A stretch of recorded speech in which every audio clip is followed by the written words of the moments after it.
LG കായം ഇപ്പോൾ 20% more കായം എന്നാൽ കൂടുതൽ രുചിയും കൂടുതൽ മൂല്യവും. തട്ട് പൊളിഞ്ഞ് മഹാലക്ഷ്മി താഴെ വീണു. ഞങ്ങളെ കൊണ്ട് കഴിയുന്ന രീതിയിൽ എല്ലാം ചെയ്യാൻ നോക്കുന്നുണ്ട്. എത്രത്തോളം സക്സസ് ആവുമെന്നൊന്നും പറയാൻ പറ്റില്ല. എടുത്തേക്ക് കുഴപ്പമൊന്നുമില്ലല്ലോ? എനിക്ക് കുഴപ്പമുണ്ടാവുന്ന ആരെങ്കിലും പറഞ്ഞായിരുന്നോ?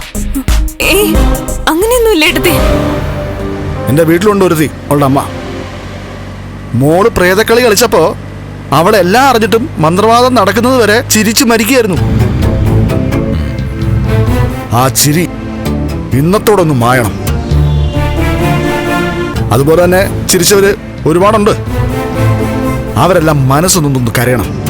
ആ പിന്നെ ഇതിനിടയ്ക്ക് നമ്മൾ ഒരാളെ വിട്ടുപോയി. ആ മാർക്കോയെ. മഹാലക്ഷ്മിയെ അടക്കം ചെയ്ത് കഴിഞ്ഞാൽ നമ്മൾ കുറച്ചു ദിവസം ഈ നാട്ടിൽ നിന്ന് മാറി നിൽക്കണമെങ്കിലേ. അതെന്താണെന്ന് വെച്ചാൽ ചെയ്യടാ. നമുക്ക് മൂന്നാറിലോട്ടോ കൊടൈക്കനാലിലോട്ടോ മറ്റോ പോവാം. നമ്മൾ തിരിച്ചു വരുമ്പോഴേക്കും ഈ പറയുന്ന മാർക്കോയുടെ കാര്യത്തിലേ വ്യക്തമായൊരു തീരുമാനം ഉണ്ടാവണം. അവനെ ബൈക്കിൽ പോകുമ്പോ അവനെതിരെ പിടിക്കാനുള്ള ആയുധമേ കഠാരയോ തോക്കുന്നില്ല, ലോറിയാ, എന്റെ ടിപ്പർ.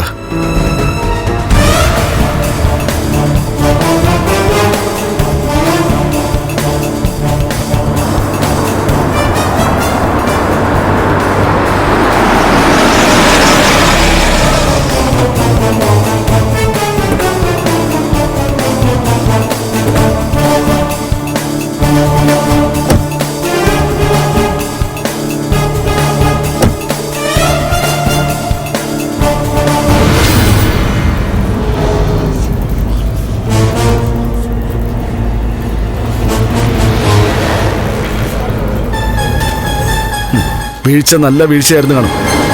പക്ഷേ ഇത്തിരി ജീവൻ ബാക്കി കാണൂടാ. അതല്ലെങ്കിൽ ഇപ്പൊ ഉണ്ണി വിളിച്ച് വിവരം പറയായിരുന്നല്ലോ അങ്ങളെ. കണ്ണനെ പോലെ തന്നെ അവളും വീൽ ചെയറിലിരുന്ന് നിറങ്ങിയാലേ അത്രയും നല്ലത്. അപ്പൊ പിന്നെ ഭാര്യയും ഭർത്താവും വീൽ ചെയർ ഓടിച്ചു പോകുന്നത് കാണാം.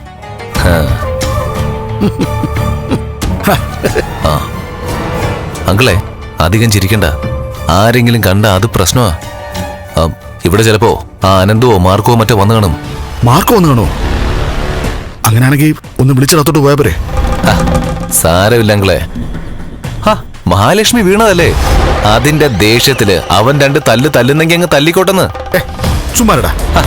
എന്തായാലും കുഴപ്പമില്ല അങ്ങളെ. നമ്മൾ ആഗ്രഹിച്ച കാര്യം നടന്നില്ലേ? അങ്ങള് വാ.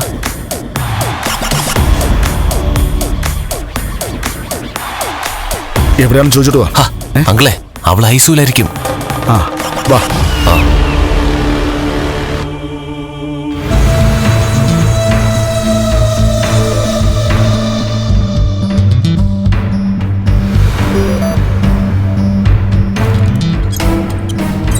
അതെ, ഈ ഐസിയോടെ നേരെ പോയാൽ മതി.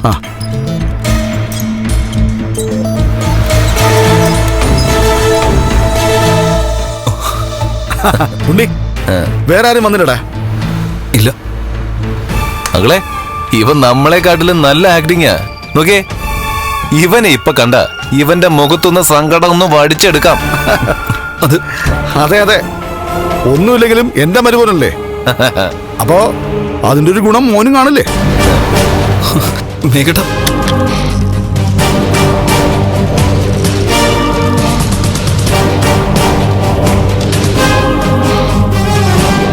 കാണണമെങ്കിൽ കയറി കാണാം.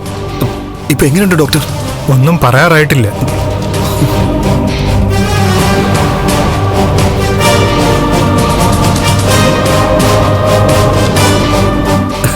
ഒന്നും പറയാറായിട്ടില്ലെന്നാ പറഞ്ഞേ.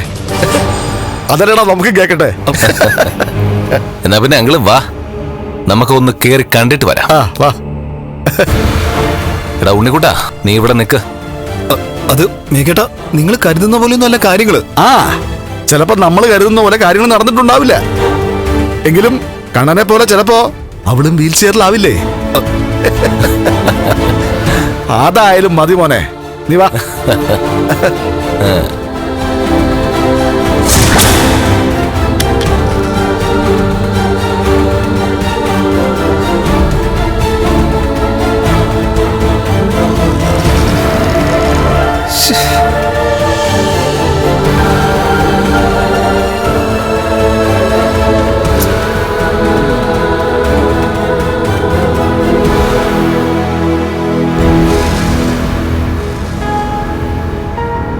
അയ്യോ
അങ്കിളെ, ഇത് അച്ഛനല്ലേ?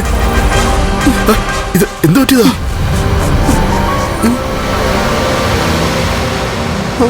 സിസ്റ്ററെ, ഈ തട്ടുപൊളിഞ്ഞ് വീണ ആളോടെ ആ ആളാ ഈ കിടക്കുന്നേ. അയ്യോ അയ്യോ,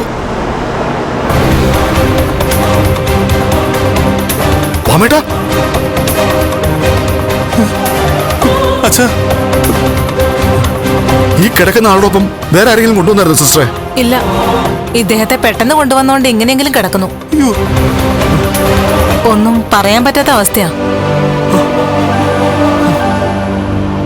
അച്ഛാ, അച്ഛാ, വാ.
എന്താടാ, എന്താ സംഭവിച്ചത്?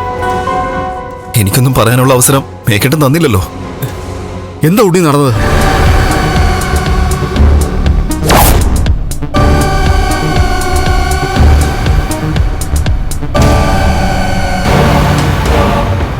നിന്റെ തട്ട് ഭയങ്കര തട്ടാണെന്നല്ലേ നീ പറഞ്ഞത്? നിനക്ക് പേടിയാണെന്നല്ലേ നീ പറഞ്ഞത്? ഞാൻ നടന്നു കാണിക്കാം അവിടെ. സാറേ വേണ്ട. വേണം, നോക്കടാ, നോക്ക്. അയ്യോ സാറേ,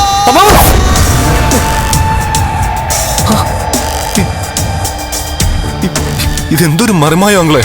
അതാ ഞാനും ആലോചിക്കുന്നേ.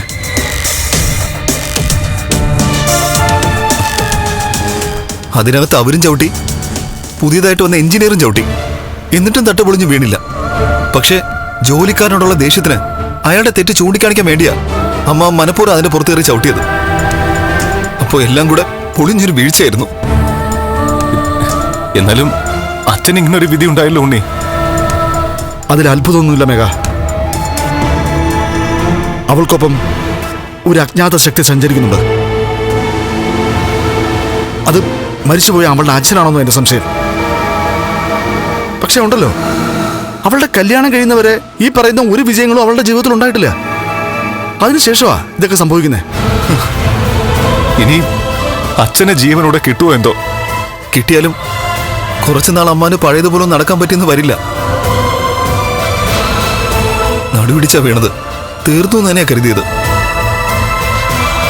പിന്നെ ആ സമയത്ത് ഞാൻ ഉണ്ടായിരുന്നുകൊണ്ട് പെട്ടെന്ന് ഇവിടെ കൊണ്ടുവരാൻ പറ്റി.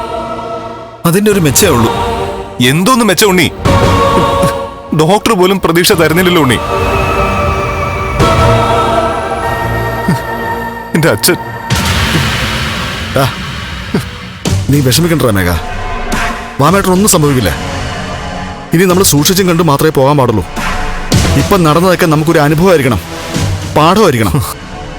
മഹാലക്ഷ്മി കാരണം എന്റെ ജീവിതം തന്നെ താറുമാറായിരിക്കുകയാണെങ്കിലേ, എന്റെ കുടുംബജീവിതം പോലും. ഇതിപ്പോ പിന്നെ സർവ്വ സ്വത്തുക്കളും മഹാലക്ഷ്മിയുടെ പേരിലേക്ക് കൈമാറ്റം ചെയ്യാൻ പോവാ.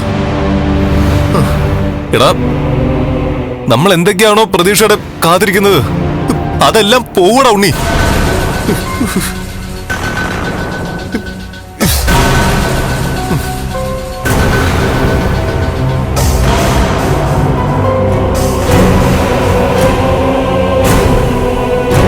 ഇത് ഞാൻ അമ്മയോടും സ്വാതിയോടും എങ്ങനെ പറയുമെന്ന് ആലോചിക്കുന്നേ.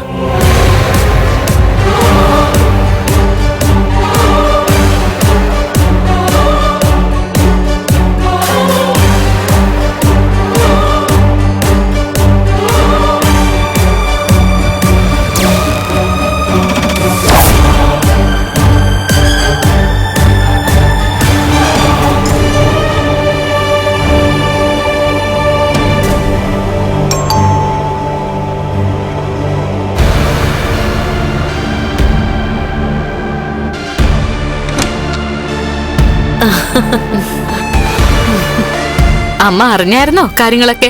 ആ പിന്നെ ഞാൻ അറിയാതിരിക്കോ? കൊറേ ദിവസമായി അവള് നമ്മളെയൊക്കെ വെല്ലുവിളിക്കാൻ തുടങ്ങിയിട്ട്. അവൾക്ക് ഫിനാൻസേഴ്സിൽ ഇരുന്നിട്ട് ഇരിപ്പുറച്ചില്ല. അവള് കൺസ്ട്രക്ഷൻ നടക്കുന്ന സൈറ്റിലേക്ക് പോയി.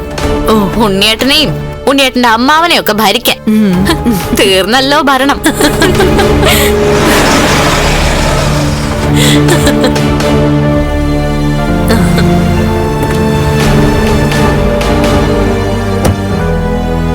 ദേ കണ്ണം വരുന്നുണ്ട്. വരട്ടെ. കരഞ്ഞ് കലങ്ങിയ കണ്ണുമായിട്ട് അയാള് വരട്ടെ.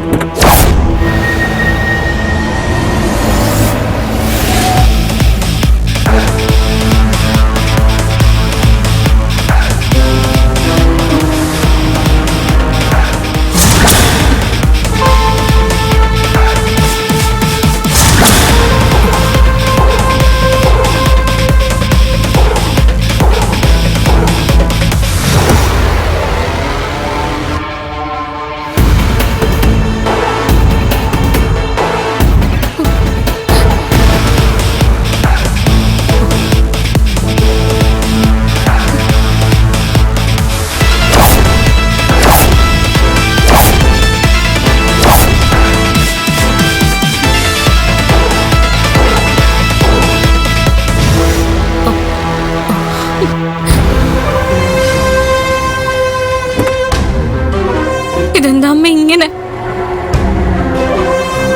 എപ്പോഴും ഇത് തന്നെയാണല്ലോ സംഭവിക്കുന്നത്. ഇത് എത്രാമത്തെ തവണയാ മരിച്ചെന്ന് കരുതിയവള് ജീവിച്ചു വരുന്നത്? എനിക്കൊന്നും അറിയില്ല മോളെ. പിന്നെ തട്ടിന്റെ മുകളിൽ നിന്ന് വീണതാരാ? അതാ ഞാനും ആലോചിക്കുന്നേ.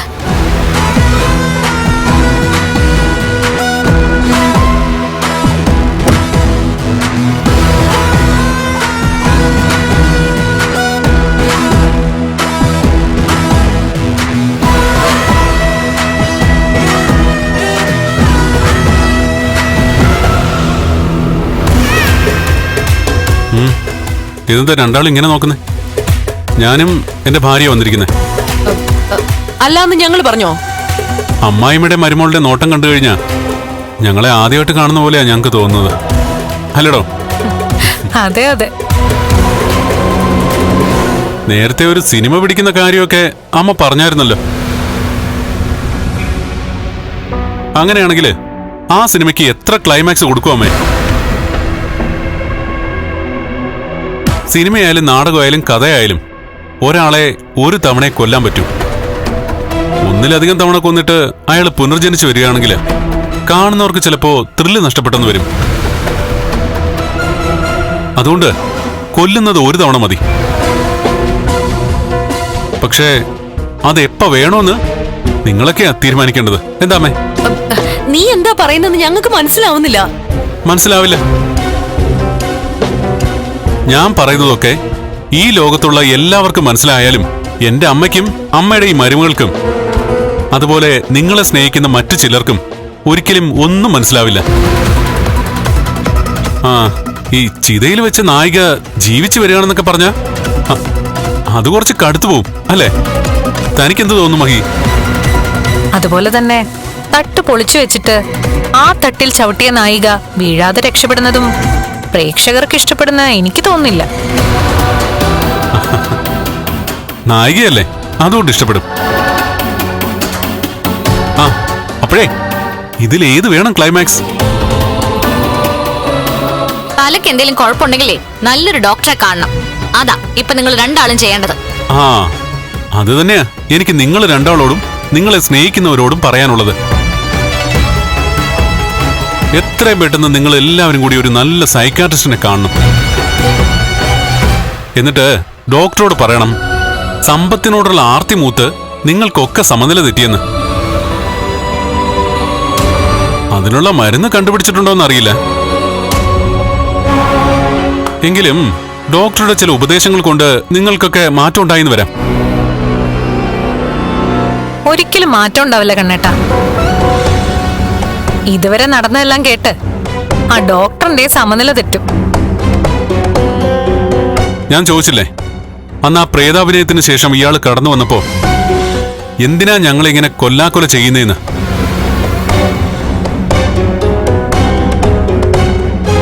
ഇവളുൾപ്പെടെയുള്ളവര് എന്തും ചെയ്തോട്ടെ, പക്ഷേ അമ്മ എന്ന രണ്ടക്ഷരത്തിന് വലിയ മൂല്യമുണ്ടല്ലോ. അങ്ങനെ വിളിച്ചൊരു മകനെ, അയാളുടെ കുടുംബത്തെ എന്തിനാ ഇങ്ങനെ വേദനിപ്പിക്കാനും തകർക്കാനൊക്കെ ശ്രമിക്കുന്നത്? ഈ കുടുംബത്തെ നിലനിർത്തിയതിന് എനിക്ക് തരുന്ന സമ്മാനമാണോ ഇതൊക്കെ? കണം, എനിക്കൊന്നും അറിയില്ല. അതിനെ ആവർത്തിക്കണ്ട. ഞാൻ തനിച്ചായിരുന്നു ഇങ്ങോട്ട് വന്നെങ്കില് നിങ്ങൾ രണ്ടാളും എന്തുമാത്രം സന്തോഷിക്കുമെന്ന് എനിക്കറിയാം. ഒരു കാര്യം മാത്രം എല്ലാവരും ഓർത്തോ, ഇതുപോലുള്ള സംഭവങ്ങൾ ഇനിയും ഉണ്ടാവും. അതിന്റെയൊക്കെ അവസാനം മരിക്കാതെ പരിക്ക് പറ്റാതെ മടങ്ങി വരുന്നത് ഇയാള് തന്നെയായിരിക്കും. നിങ്ങളൊക്കെ ആഗ്രഹിക്കുന്നത് പോലെ ഈ വീടിന്റെ മുമ്പിൽ ഒരു ആംബുലൻസ് വന്ന് നിൽക്കില്ല. ആ ആംബുലൻസിൽ നിന്നും വെള്ള പുതപ്പിച്ച് ഇയാളുടെ ശരീരം പുറത്തേക്ക് എടുക്കില്ല.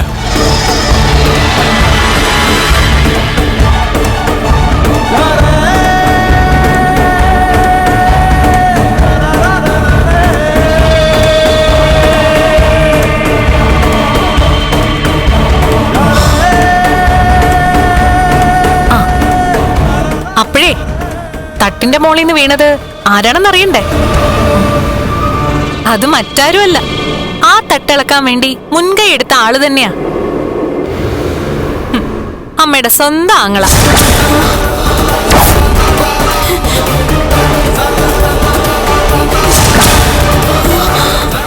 അത് കേട്ടപ്പോ ഒന്ന് ഞെട്ടിയല്ലേ? അമ്മാവനാ ഇപ്പൊ ഐസുവിനകത്ത്, അല്ലാതെ ഇയാളല്ല. അയ്യോ,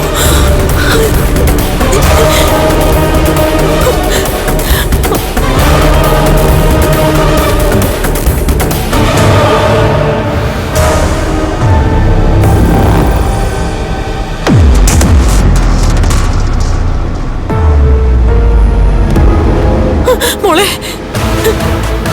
ഇനി വാമേട്ടൻ ജീവനോടെ ഉണ്ടോ എന്തോ? മരിക്കട്ടെ. ബുദ്ധിയില്ലാത്തവര് എന്തിനാ ഒത്തിരി കാലം ജീവിച്ചിരിക്കുന്നേ? അയ്യോ,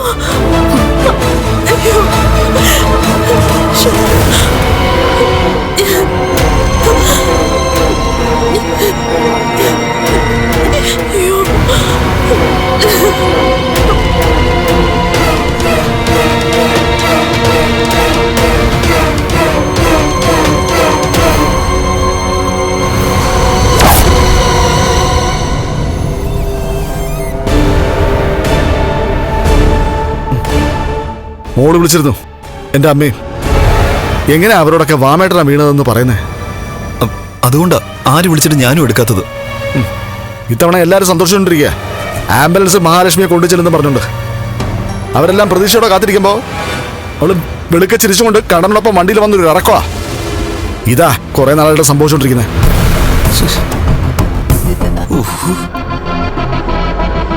എടാ ഉണ്ണിക്കുട്ടാ, അവളുടെ പൂജാമുറി ഇരിക്കുന്ന അയ്യപ്പ വിഗ്രഹം എടുത്ത് കളയാതെ നിങ്ങളുടെ ജീവിതം ഒന്നും പച്ച പിടിക്കാൻ പോകുന്നില്ല. LG കായം ഇപ്പോൾ 20% മോർ കായം എന്നാൽ കൂടുതൽ രുചിയും കൂടുതൽ മൂല്യവും.